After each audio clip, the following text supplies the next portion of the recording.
చిరంజీవి బావని పెళ్లి చేసుకుని వచ్చింది కదా. తాళి కట్టాడు కాబట్టి కోడలిగా వచ్చింది, అంతేకాని నువ్వు ఊహించుకున్నట్టుగా కాదు. మాకు రూపాయి లేకుండా బ్రతకడము తెలుసు, ఉన్నదంతా సర్దుకోవడము తెలుసు.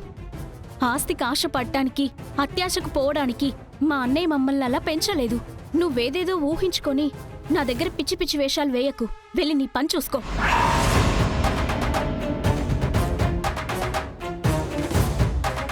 ఇది కూడా నన్ను బెదిరించేదైపోయింది. ఎంత కాదన్నా వీళ్ళిద్దరి మధ్య ఏదో జరుగుతుంది. చూస్తా. వాళ్లతో పాటు దీన్ని కూడా దృష్టిలో పెట్టుకోవాలి. ఇక్కడి నుంచి వెళ్లేలోపు దీని సంగతి తేల్చుకోవాలి.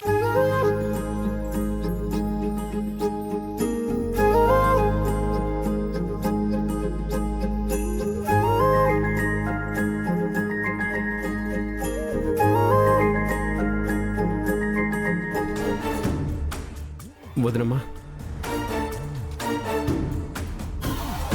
ఏం కావాలి? విజయశాంతి ఉందేమోనని వచ్చుండాను వదినమ్మా. తనిక్కడ లేదు, హాల్లోకి వెళ్ళింది. సరే, నేను చూడలేదు వదినమ్మా.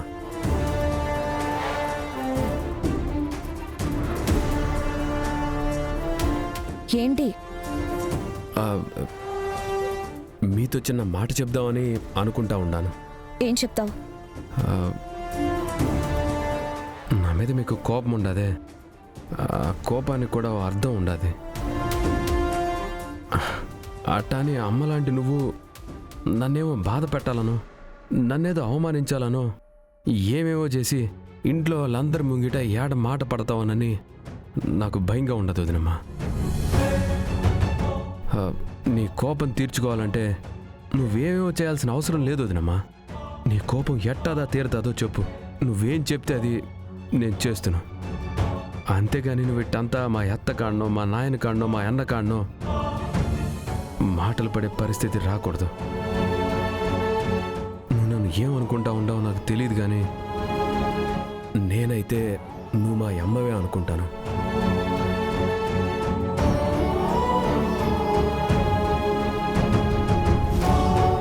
దయచేసి నలుగురు ముంగిట నా కోసం నువ్వు చిన్నబోయే పరిస్థితి తెచ్చుకోబాక.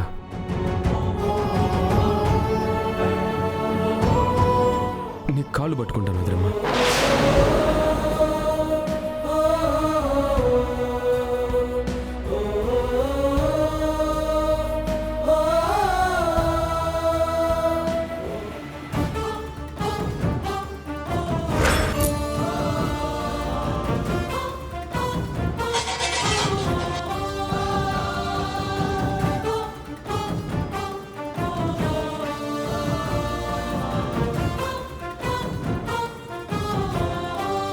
ఏంటి, కళ్ళు కనిపించట్లేదా?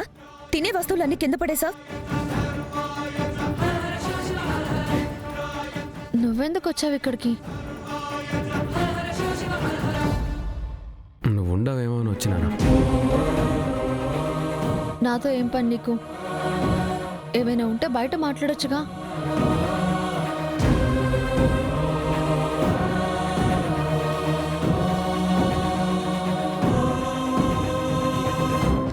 సారీ వదినమ్మా.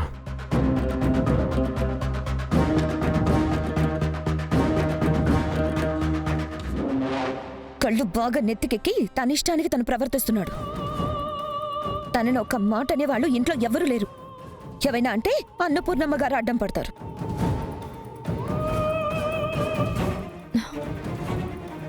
ఎందుకు అక్క అనవసరంగా చిరంజీవిని తిడుతుంది? తనే తప్పు చేయలేదని అర్థమవుతోంది. దుర్గా, అమ్మ విజయశాంతి, ఓసారి ఇలా రండమ్మా. రా. దుర్గా. ఏంటమ్మా? అల్లుడు గారు వాళ్ళంతా బయటే ఉంటే మీ ఇద్దరు లోపల కూర్చుని ఏం చేస్తున్నారే? ఏం లేదమ్మా, అక్క నేను మాట్లాడుకుంటున్నాం. వచ్చిన వాళ్ళని వదిలేసి మాట్లాడుకోవడానిక వచ్చింది? అసలేం పద్ధతి ఇది? దగ్గరుండి వాళ్ళకి ఏం కావాలో చూసుకోవద్దు? సర్లే గాని వెళ్ళి ఆ గదిలో కొత్త బట్టలున్నాయి, వెళ్ళి తీసుకురండి. నువ్వు బట్టలు కొన్నావా? పండక్కొచ్చిన అల్లుళ్ళకి కూతుళ్ళకి కొత్త బట్టలు పెట్టకుండా ఎలా పంపిస్తాననుకున్నారు? ఎందుకమ్మా ఖర్చు? ఇందులో ఖర్చే ఉందే. అనుకోకుండాను ఆడపిల్లలిద్దరి పెళ్లిళ్ళు జరిగిపోయాయి. చాలా రోజుల తర్వాత మన ఇంట్లో ఒక పండుగ చేసుకోబోతున్నా. ఏదో నా స్థాయికి తగ్గట్టు బట్టలు పెట్టాలి కదా. వెళ్ళి తీసురా పోండి. వెళ్ళండి. ఉమ్.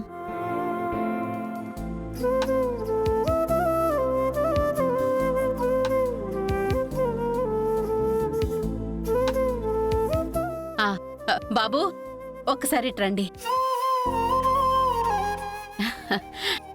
బాబు మీకు కొత్త బట్టలు కొనుక్కొచ్చాను. బాబు ఏది పడితే అది తీసుకొస్తే మీకు నచ్చుతుందో లేదోనని షాప్ ఆయనతో మాట్లాడి 1కి 4 జతల బట్టలు తీసుకొచ్చి పెట్టాను.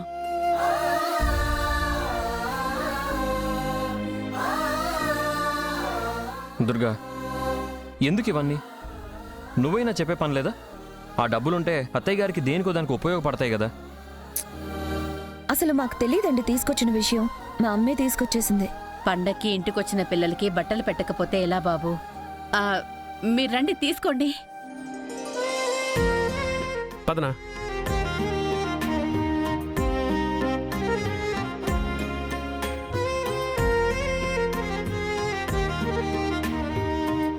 దుర్గా, నాకే డ్రెస్ బాగుంటుందో నువ్వే సెలెక్ట్ చేయి.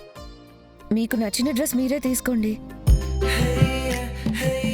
నీకు నచ్చితే నాకు నచ్చుతుంది కదా. ఓ పాప విజయశాంతి, మా అన్న మాదిరే నేను కూడా. నువ్వేది బాగుండదని చెప్తే ఆ డ్రెస్సే వేసుకుంటా.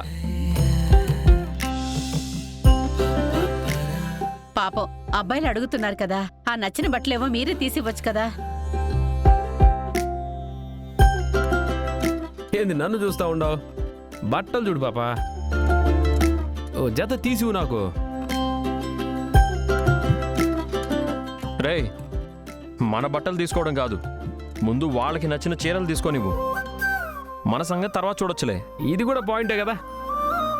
ఆడోళ్ళు ఫస్ట్ అని చెప్పుండారు, ముందు మీరుదా తీసుకోవాలా. దొరికాడు కోటరగాడు. నాకేం చీర బాగుంటుందో మీరే చెప్పండి. బాగుంటుంది. ఏమిరా నాకు నచ్చిన చీర కట్టుకుంటానని చెప్తా ఉండదు.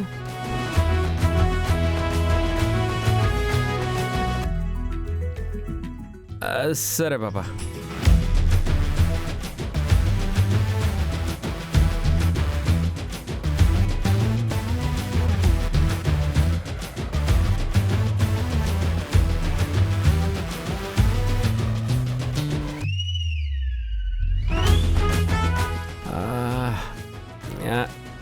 బాగాలేదే.